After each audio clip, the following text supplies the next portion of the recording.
வழக்கம் போல அடுத்த ஃபேமிலி ஸ்டோரிக்கு வாங்க. இந்த ஃபேமிலி ஸ்டோரி நான் எதுக்காக சொல்றேன்னு எல்லாருமே தெளிவா தெரிஞ்சுங்க. ஃபேமிலி ஸ்டோரி சொல்றதுனால அடுத்த குடும்பத்துல நடந்த விஷயங்கள், தவறுகள் எல்லாமே நம்ம குடும்பத்துல நடக்காம இருக்கணுங்கிறதுக்காகத்தான் நான் இந்த ஃபேமிலி ஸ்டோரிஸ் எல்லாத்தையுமே சொல்லிட்டு இருக்கேன்.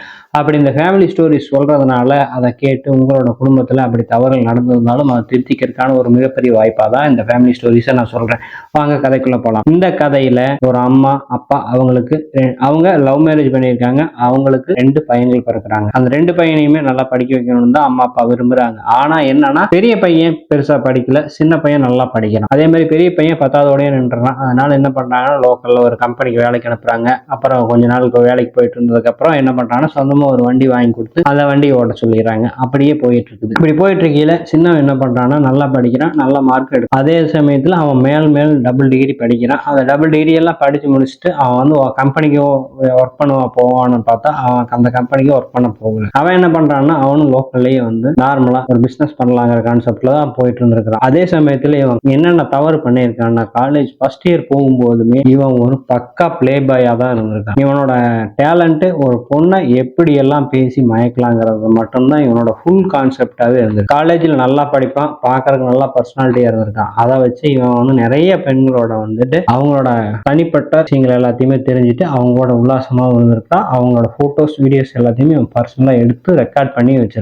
அது மட்டும் இல்லாம இவங்களுக்கு சொந்தமா தோட்டம் இருந்ததுனால இவன் என்ன பண்ணுவான்னா நார்மலான டேஸ்ல வந்து காலேஜ்ல காலையில வரும்போது என்ன பண்ணிடுவான், நேரா எந்த பொண்ணும் அந்த வாரத்துல வந்து ஏதாவது ஒரு பொண்ணை வந்து டைரக்டா கூட்டிட்டு அவங்களோட தோட்டத்துக்கு போயிடுவான். இவன் கூட்டிட்டு போற தோட்டத்துல அவங்க யாருமே அவங்க அம்மா அப்பா அண்ணன் யாருமே இருக்க மாட்டாங்க. அவங்க இல்லாத டைமிங்ல இவன் கூட்டிட்டு போவான். கூட்டிட்டு போயிட்டு சாயங்காலம் வரைக்கும் இருந்துட்டு திருப்பி கொண்டு வந்து பஸ் ஏற்றி விட்டுருவான். இதேவே அவங்க வந்து ரெகுலரா வழக்கமா கொண்டு வந்துருக்கான்.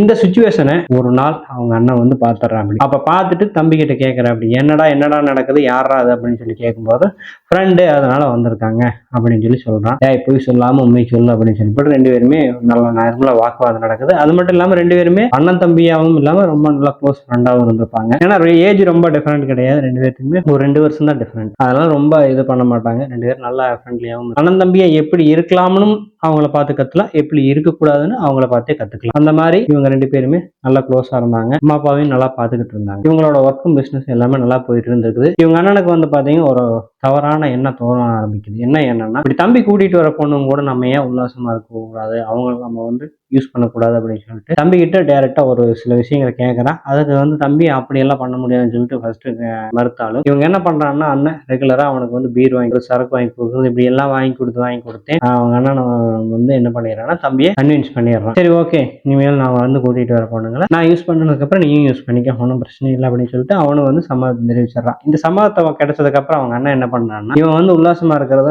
நார்மலா போட்டோஸ் வீடியோஸ் எல்லாமே எடுத்து வச்சுக்கிறான். அதை வந்து நார்மலா டக்குன்னு எதிர்ச்சியா வந்த மாதிரி வந்துட்டு யாரு என்ன ஏதுன்னு மிரட்டுற மாதிரி மிரட்டி அந்த பொண்ணு கிட்ட வந்துட்டு நீ போடா நீ இவனை தாட்டி வர மாதிரி தாட்டி விட்டு அந்த பொண்ணு கூட வந்து இவன் ஒன்னா இருக்கான். ஒன்னா இருந்ததுக்கு அப்புறம் இவன் ஒன்னா இருக்கிறதையுமே இவன் நார்மலா வீடியோஸ் போட்டோஸ் எல்லாம் அதுக்கப்புறம் தான் அந்த பொண்ணுக்கு தெரிய ஆரம்பிக்குது. அந்த பொண்ணு என்ன சொல்லுதுன்னா உங்க நம்பி வந்ததுக்கு நீங்க இப்படி எல்லாம் பண்றீங்க, அது மட்டும் இல்லாம இனிமேல் நீ எப்ப கூப்பிட்டாலும் வரணும், நாங்க சொல்ற விஷயத்த பண்ணணுங்கிறதுல வந்து தெளிவா இருந்தது வந்து மிரட்டி இருக்காங்க. அதுல நிறைய பெண்கள் என்ன பண்றாங்கன்னா வேற வழி இல்லாம அவங்களோட விஷயங்களுக்கு சம்மதம் தெரிவிச்சிருக்காங்க, சம்மதமாகவும் இருந்திருக்காங்க. இப்படி போயிட்டு இருக்கல அதுல ஒரு சில பெண்கள் என்ன பண்றாங்கன்னா உங்க தம்பி நான் வந்து சின்சியரா லவ் பண்ணிட்டு இருக்கேன், அவனை தான் கல்யாணம் பண்ணுவேன்னு சொன்ன பெண்கள் நிறைய இருக்காங்க. அந்த பெண்கள்கிட்டயுமே லவ் சொன்ன அவங்க அண்ணன் சொன்ன ஒரே வார்த்தை இது எல்லா பெண்களுக்கும் சரி தெளிவா கேட்டுக்க வேண்டியது, லவ் பண்றீங்கன்னா நீ லவ் மட்டும் தானே பண்ணணும், நீ மேரேஜுக்கு அப்புறம் பண்ண வேண்டிய விஷயங்கள் எல்லாம் எதுக்கு முன்னாடியே பண்றீங்க, அப்படியே நீ லவ் பண்றேன்னா காலேஜில் ஒன்னா தானே படிக்கிறேன், காலேஜில் பேசுறது விட்டு போட்டு எதுக்கு நீ அவனை நம்பி எங்க தோட்டத்துக்கு வந்த, முதல் தப்பு உண்மையாலதான், நீ வந்தது எதுக்கு வந்தியோ அதுதான் நாங்க யூஸ் பண்றோம், வந்தது உன்னோட தப்புனா நாங்க பண்றது தப்பே இல்லை, நீ பண்றது தப்புனா தான் நாங்க பண்றது தப்பு, நீ பண்றது தப்பு இல்லை அப்படின்னா நாங்க பண்றது தப்பு இல்லை அப்படின்னு சொல்லிட்டு அந்த பொண்ணை பலாத்காரமா அப்படி நிறைய பேர்த்த வந்து இவனும் அபியூஸ் பண்ணி இப்படியே காலகட்டங்கள் போயிட்டு இருக்கீல அவங்க அண்ணனுக்கு தெரியாமே ஒரு பொண்ணை வந்து இவன் சின்சியரா லவ் பண்ணின மாதிரி ஆக்ட் பண்ணியிருக்கான். ஆனா அந்த பொண்ணு வந்து சின்சியரா இவங்க கூட தான் லவ் பண்ணிட்டு இருந்திருக்கு. அந்த பொண்ணு என்னன்னா இவங்க கூட மட்டும் ஒன்னா இருந்து கன்சீவ் ஆகி அந்த பொண்ணு ஓப்பனாவே சொல்லிச்சு நீ தாலி கட்டியே தான் ஆகணும், கட்டலைன்னா நான் வந்து போலீஸ் ஸ்டேஷன்ல போய் சொல்லிடுறேன், கம்ப்ளைண்ட் கொடுத்துருவேன், பிரச்சனை பெருசு பண்ணிடுறேன் அப்படின்னு சொல்லிட்டு அந்த பொண்ணு தெளிவா சொல்லிடுச்சு. இவன் தம்பி என்ன பண்றான்னா வேற வழி இல்லாம அந்த பொண்ணை கல்யாணம் பண்ணிக்கிற ஒரு சுச்சுவேஷனை வந்து கல்யாணம் பண்ணிக்கிறான். ஏன்னா அண்ணனுக்கு திருமணம் ஆகாம தம்பிக்கு திருமணம் ஆயிருது. அப்ப என்ன நினைக்கிறான்னா, சரி வேற வழி இல்லைன்னு சொல்லிட்டு இவனும் திருமணம் பண்ணிடுறான். அந்த திருமணத்துக்கு அப்புறம் என்ன நடக்குதுன்னா, அவங்க அண்ணனுக்கு வந்துட்டு யாருமே பொண்ணு குடுக்க மாட்டேங்கிறாங்க. அது மட்டும் இல்லாம இவனோட நடவடிக்கை எல்லாமே ஊர்ல இருக்கிற எல்லாத்துக்குமே தெரியும். சொந்தத்துல யாருமே அப்ப என்ன பண்றான்னா, இவனுடைய மனைவி சைடுல இருந்து ஒரு தூரத்து சொந்த ஒரு பொண்ணு. அந்த பொண்ணை வந்துட்டு என்ன பண்ணிடுறான்னா, இவன் கொஞ்சம் கரெக்ட் பண்ற மாதிரி பண்ணிவிட்டு அவங்க ஒய்ஃப் கிட்ட சொல்லி அண்ணனுக்கு இப்படி மேரேஜ் பண்ணு சொல்லி எல்லா விஷயங்களும் சொல்லி அவங்கள அவங்க அண்ணனுக்கு திருமணம் பண்ணி கொடுத்துறான். அந்த திருமணத்துக்கு அப்புறம் என்ன நடக்குதுன்னா, இந்த 2 பேர்த்துக்குமே அண்ணனுக்கும் 2 குழந்தைங்க பிறகு, தம்பிக்கு 2 குழந்தைங்க பிறகுது. ஆனா மெயின் ட்விஸ்ட் என்னன்னா, அந்த 4 குழந்தைகளுமே HSL தம்பியோட ஃபேஸ் அப்படியே தான் இருக்கே தவிர மத்த யாரோட ஃபேஸ்ல இல்ல.